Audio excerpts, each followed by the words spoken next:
Okay बच्चा लोग देखो अभी नेक्स्ट बहुत ज़्यादा इंपॉर्टेंट टॉपिक है दैट इज मैकेनिकल फोर्स पर यूनिट एरिया। क्या बोला मैंने? मैकेनिकल फोर्स पर यूनिट एरिया। हम लोग को इलेक्ट्रोस्टैटिक्स में बेसिकली ये मैकेनिकल फोर्स निकालना पड़ता है। मतलब क्या?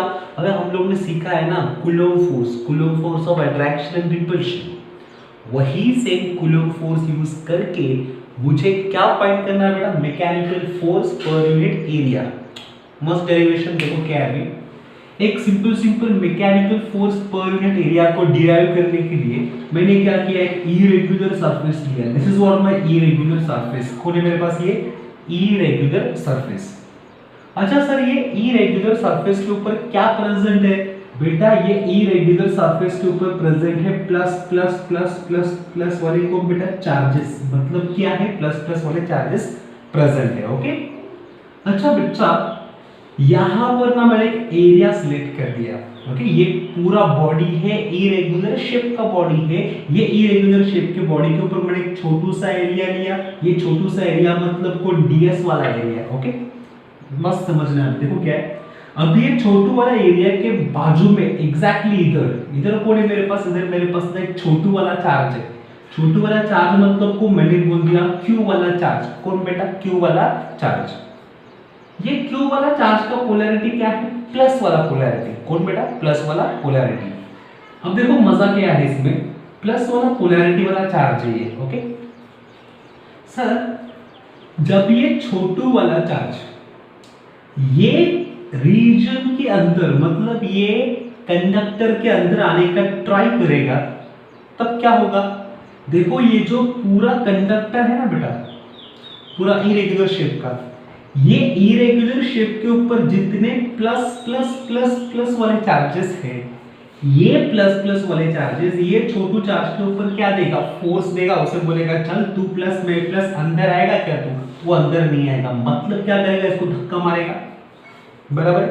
अब इसको धक्का मारेगा मतलब इसके ऊपर क्या देगा बेटा? इसके ऊपर छोटू वाले चार्ज के ऊपर देगा फोर्स। अब ये फोर्स है, ये फोर्स पर यूनिट एरिया, मतलब हम लोग को फाइंड करना है F by A is equal to इसका डेरिवेशन। आ गया दिमाग के अंदर? प्लीज बात को समझो। मैं एक स्टोरी के टाइप में बोलता। देखो अभी क्या, एक आप लोग का क्लासरूम है, इरेगुलर शेप का क्लासरूम समझो ऐसे। यहाँ पर कौन है? यहाँ पर जो सबसे लेट बंदा आता है ना क्लास में, वो बंदा इधर खड़ा है। और ये क्लास का क्या है बेटा? ये क्लास का डोर है। कौन है क्लास का? ये डोर। अब देखो जो बंदा लेट आता है, जो स्टूडेंट लेट आता है, वो इधर खड़ा है ऐसे। ओके, मुझे बताओ, जो लेट आता है हमेशा, क्या उसका मतलब इंटेंसिटी क्या होता है? तो उसका इंटेंसिटी आता है, चन्ना सर ने अलाउ नहीं कर रहा, मतलब है मैं घर पे जाएगा मतलब आउटवर्ड डायरेक्शन पे, एज वेल एज चलना, इतना चल के इतना दूर आया है मैं, इसका इंटेंसिटी इनवर्ड भी रहेगा। इनवर्ड मतलब कुछ ऐसे, बात समझा जाता? देखो बेटा, ये जो प्लस क्यू वाला चार्ज है ना, इसका इंटेंसिटी मैंने पकड़ा E1 आउटवर्ड डायरेक्शन में भी है एंड E1 मेरे पास किधर है बेटा? इनवर्ड डायरेक्शन में भी है। मतलब ये जो छोटू वाला चार्ज है जो आया है, उसका इंटेंसिटी बाहर के साइड में एज वेल एज अंदर के साइड में, दोनों साइड में उसका क्या रहेगा बेटा? इंटेंसिटी। ओके। अच्छा, ये जो रिमेनिंग सरफेस वाले जब चार्जेस है, मतलब ये जो चार्जेस है, ये क्या इस छोटू वाले चार्ज को इजीली अलाउ करेंगे क्या? नहीं ना यार, पूरा क्लास भर चुका है और तुम लोग यहाँ पर खड़े हो, तुम लोग परमिशन मांगते हो मैं अंदर आऊं क्या? तुम अंदर आ सकते हो बेटा, पर यहाँ पर जो आपके दोस्त लोग बैठे हैं वो क्या बोलेंगे? चलना, क्लास फुल है, पूरा सीट क्या हो गया? ऑक्यूपाई हो गया, तुझे हम लोग अलाउ करेंगे क्या? नहीं करेंगे। मतलब क्या होगा बेटा? यहाँ पर जो रिमेनिंग सरफेस वाले चार्जेस है, ये छोटू चार्ज के ऊपर क्या देगा? फोर्स देगा। बात समझा कि नहीं? मतलब ये जो रिमेनिंग सरफेस के चार्जेस का इंटेंसिटी किधर आएगा? आउटवर्ड डायरेक्शन में। ये भी जाएगा मेरे पास आउटवर्ड डायरेक्शन में। इसको मार्क कर दिया मैंने E2, इसलिए मार्क मैंने क्या कर दिया? E2। आ गया दिमाग में? स्टोरी को समझो। फिजिक्स का ये डेरिवेशन स्टोरी के साथ ही होगा। क्या बोला मैंने? जब मेरे पास ये पॉइंट है, ये वाला पॉइंट, इसको नाम दिया मैंने A वाला पॉइंट, और अंदर के पॉइंट को नाम दिया मैंने B वाला पॉइंट। ये पूरा क्लासरूम है, मतलब चार्ज कंडक्टर, इसके ऊपर कौन प्रेजेंट है, प्लस प्लस प्लस प्लस वाले चार्जेस प्रेजेंट है। इधर पे एक प्लस वाला छोटू वाला चार्ज है जो अंदर आने की परमिशन मांग रहा है, बराबर कि नहीं। उसका इंटेंसिटी किधर है बेटा, इंटेंसिटी आउटवर्ड डायरेक्शन में भी है as well as inward direction में भी है। क्यों, क्योंकि वो लेट आया है तो वो सोचेगा ना थोड़ा बहुत, चलना मैं इतना दूर आया, सर मुझे अंदर अलाउ करेगा, या फिर सर मुझे बाहर भेजेगा, डायरेक्टली मेरे घर पे जाएगा, सो जाएगा। E1 का इंटेंसिटी, ओके। अच्छा E2 को बेटा, E2 मतलब ये रिमेनिंग सरफेस वाले जो चार्जेस है ना, ये वाले चार्जेस, इनका इंटेंसिटी ये किधर है, वो छोटू वाले चार्ज के लिए बोलता है चल बाहर जा, मत अंदर आ, बाहर ही जा तू, मतलब क्या आउटवर्ड डायरेक्शन वाला इंटेंसिटी, ओके। इतना हो गया। देखो अभी मैंने सबसे पहला पॉइंट पकड़ा, ए वाला पॉइंट, सो लिखा मैंने डेरिवेशन स्टार्ट कर रहा है मैं। स्टेप नंबर 1 देखो क्या आता है, एट पॉइंट लिखा मैंने, एट पॉइंट, कौन सा पॉइंट बेटा, एट पॉइंट ए वाला पॉइंट। ये ए वाले पॉइंट के लिए E1 का इंटेंसिटी और E2 का इंटेंसिटी, दोनों इंटेंसिटी एक ही डायरेक्शन पे है, तो मैं इसे ऐसे लिखूं, E of A is equal to what, it is nothing but E1 plus E2, चलेगा, चलेगा ना। E of A is equal to E1 plus E2 आ गया इधर तक। अच्छा मुझे बताओ सेकंड, एट पॉइंट, कौन सा पॉइंट बेटा, एट पॉइंट मैंने बोला बी वाला पॉइंट, बी वाला पॉइंट मतलब ये वाला पॉइंट। अब ये पॉइंट के लिए E2 बाहर जा रहा है, E1 अंदर आ रहा है, so resultant intensity at point B is equal to what, it is nothing but E2 minus E1। अबे आप लोग बोलोगे सर आपने E2 minus E1 क्यों लिखा, why not E1 minus E2? बेटा E2 minus E1 आएगा क्योंकि देखो E2 क्या है, ये जो रिमेनिंग सरफेस वाले चार्जेस है उनका इंटेंसिटी, एंड E1 क्या है, जो चार्ज तुम लोग का अंदर आ रहा है उसका इंटेंसिटी। तो दोनों में से किसका बड़ा रहेगा, E2 का बड़ा ऑब्वियस बड़ा रहेगा, सो ये E2 minus E1 आएगा, करेक्ट। अच्छा आप लोग ने मेरे साथ शेल का एप्लीकेशन किया था, कंडक्टिंग शेल, उसके लिए मैंने क्या लिखा था बेटा, उसके लिए मैंने लिखा था इनसाइड वाले पॉइंट के लिए इंटेंसिटी का वैल्यू कितना होता है, हमेशा 0। इसका मतलब E ऑफ B का वैल्यू कितना आएगा, मेरे पास 0 आएगा, क्योंकि ये E ऑफ B वाला पॉइंट किधर है, B वाला पॉइंट कंडक्टर के अंदर है, करेक्ट। सो ये आ गया 0। इसका मतलब क्या होगा, E2 इज सेम एज को रहेगा मेरे पास E1। इतना बात समझा आप लोगों को, E2 is same as E1। देखो E ऑफ B का वैल्यू 0, E1 माइनस था, इधर था, इधर आ गया प्लस बन गया, so E1 is same as E2, okay.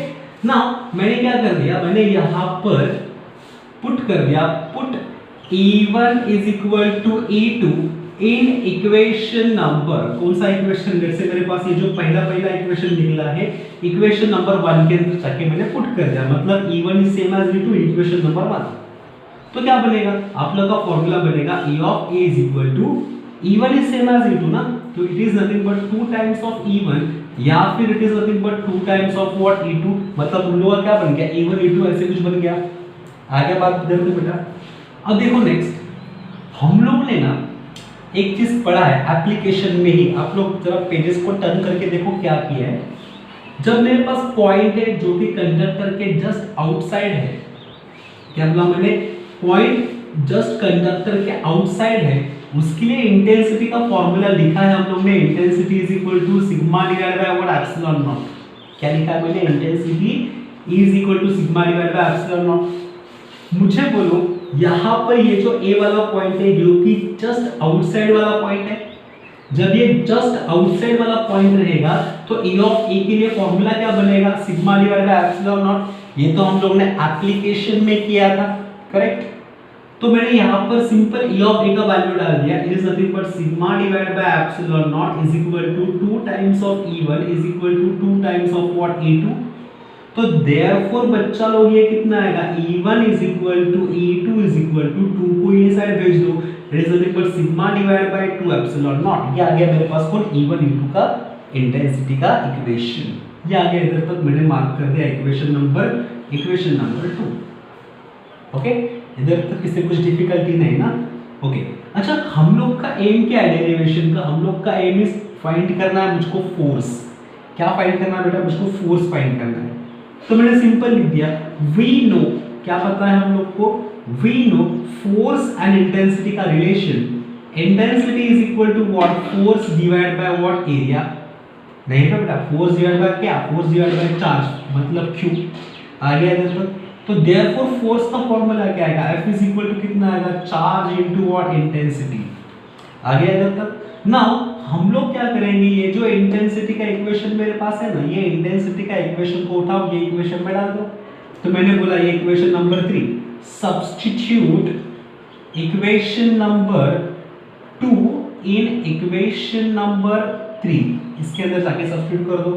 तो मुझे कितना मिलेगा, मुझे मिल जाएगा बेटा कुछ ऐसे, ये मिलेगा F is equal to charge आप लोग का as it is, Q as it is, intensity का वैल्यू कितना है, sigma divide by what, 2 epsilon naught. आ गया इधर तक। कुछ डिफिकल्टी है क्या, देखो स्टेप बाय स्टेप डेरिवेशन को देखो, घाई गड़बड़ करना नहीं है, ओके। अच्छा सर, क्या ये चार्ज को इन टर्म्स ऑफ डेंसिटी में लिख सकता है क्या? हाँ, सिंपल है ना। We know density is equal to क्या आता है बेटा, charge divide by what, area. तो देयरफॉर यहां पर क्या बन जाएगा, Q इज इक्वल टू क्या बन जाएगा, डेंसिटी इनटू व्हाट, एरिया। तो मैंने ये Q का वैल्यू के जगह पर क्या डाल दिया, डेंसिटी इनटू एरिया। तो आप लोग को फॉर्मूला क्या बनेगा, F इज इक्वल टू, ये बनेगा डेंसिटी का square into area divide by क्या आएगा, 2 इनटू एप्सिलॉन नॉट। सर हम लोग को रिक्वायर्ड में क्या था, रिक्वायर्ड में था फोर्स डिवाइड बाय एरिया। तो प्लीज यहाँ पर ये जो फोर्स है, ये एरिया को ये साइड भेजो। तो force divide by area is equal to half into sigma square divide by what, epsilon naught. ये बन गया मेरे पास किसका डेरिवेशन, मैकेनिकल फोर्स पर यूनिट एरिया का डेरिवेशन। पर बच्चा लोग यहाँ पर और एक फॉर्मूला डिराइव होगा, वो कैसे, मैं यहाँ पर सिग्मा को भी पुट कर सकता है। कैसे पुट करेगा, वी नो सर अगेन से सिग्मा एंड इंटेंसिटी, इनमें एक रिलेशन आता है। इंटेंसिटी इज इक्वल टू क्या आता है, sigma divide by epsilon naught. तो therefore sigma is equal to कितना आएगा, epsilon naught multiplication by intensity. तो देखो ये सिग्मा का वैल्यू, सिग्मा का वैल्यू इसके अंदर जाके पुट करना कितना होगा, therefore force divide by area is equal to कितना आएगा मेरे पास, is equal to half as it is sigma का स्क्वायर है, so it is epsilon naught का स्क्वायर इनटू इंटेंसिटी का square divide by epsilon naught. So therefore force divided by area is equal to कितना आएगा, half as it is epsilon naught into what, intensity का square। ये आ गया मेरे पास कौन, ये आ गया मेरे पास force divided by area का फॉर्मूला। वो कितना है, half into epsilon naught into intensity का स्क्वायर। मतलब कौन, मैकेनिकल फोर्स पर unit area is directly proportional to intensity का स्क्वायर। एकदम ज्यादा इंपॉर्टेंट है, मार्क करके रखना। डेरिवेशन को प्रॉपरली करो, स्टेप बाय स्टेप करो। मेरे पास जगह नहीं था लिखने के लिए, आप लोग बस सब्स्टिट्यूशन के इक्वेशन जो आते हैं ना, वो बनाते जाओ, लिखते जाओ, ओके। प्लीज करना, स्टेप बाय स्टेप करना, ओके। प्लीज कॉपी कर लो ये।